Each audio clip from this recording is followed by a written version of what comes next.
क्या आपने कभी सोचा है कि दुनिया के सबसे भव्य मंदिरों में से एक जगन्नाथपुरी में भगवान की मूर्तियां अधूरी क्यों हैं? क्यों उनके हाथ और पैर नहीं बने? इसके पीछे छिपी है एक ऐसी अलौकिक कहानी जो राजा इंद्रद्युम्न की भक्ति और स्वयं भगवान विष्णु की लीला से जुड़ी है।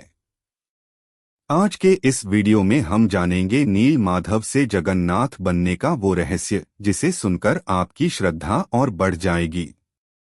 कहानी शुरू होती है। सत्ययुग में श्री कृष्णा ने अपना शरीर त्याग दिया था तो पांडवों ने मिलकर श्री कृष्ण का अंतिम संस्कार कर दिया, लेकिन श्री कृष्णा का दिल नहीं जला तो पांडव घबरा गए और उन्होंने उनका दिल लकड़ियों के बीच में रखा और नदी में बहा दिया। उधर मालवा के राजा इंद्रद्युम्न भगवान विष्णु के परम भक्त थे।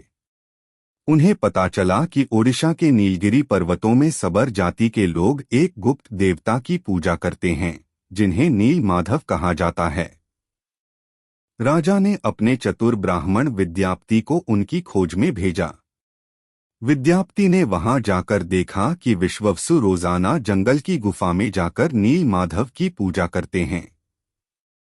कड़ी मशक्कत और विश्वास जीतने के बाद विश्ववसु विद्यापति को वहां ले गए, लेकिन जैसे ही राजा इंद्रद्युम्न वहां पहुंचे, नील माधव अंतर्ध्यान हो गए। राजा विलाप करने लगे। तब एक आकाशवाणी हुई, हे राजन, मैं तुम्हें नील माधव के रूप में नहीं बल्कि समुद्र में तैरते हुए एक लकड़ी के लट्ठे दारू के रूप में मिलूंगा। कुछ समय बाद समुद्र तट पर एक दिव्य लकड़ी का लट्ठा मिला, लेकिन समस्या यह थी कि उसे कोई भी हिला नहीं पा रहा था।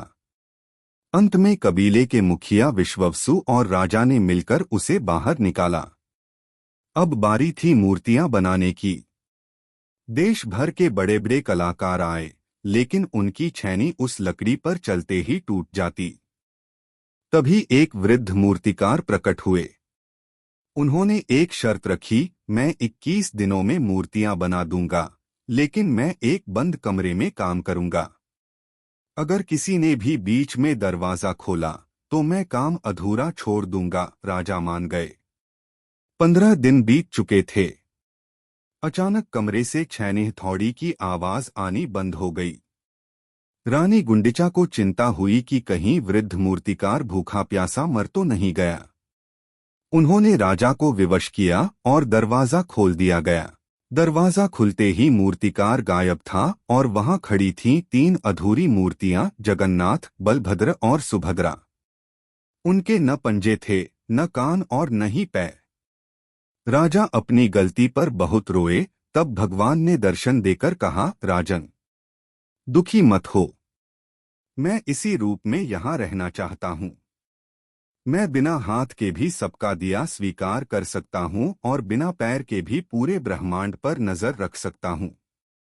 यह रूप मेरी अनंत शक्ति का प्रतीक है। यही कारण है कि आज भी जगन्नाथपुरी में भगवान अपने इसी अधूरे लेकिन अत्यंत मनमोहक रूप में पूजे जाते हैं। अगर आपको यह कहानी अच्छी लगी हो तो कमेंट में जय जगन्नाथ जरूर लिखें और ऐसी ही रोचक जानकारियों के लिए हमारे चैनल को सब्सक्राइब करें।